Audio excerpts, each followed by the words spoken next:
Hi, today we will test our fingerprint scanner on ULEFONE Armor 5S.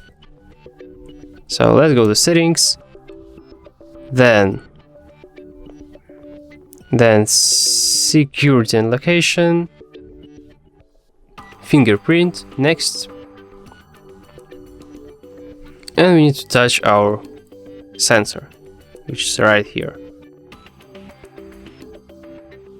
So as you can see, it works. I hope so. Let's press done. And now let's check if it works. Yeah, it actually works. So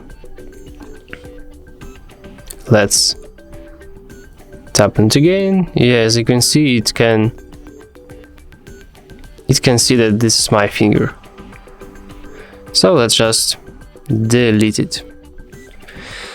Thanks for watching, press like, subscribe to our channel, and see you next time.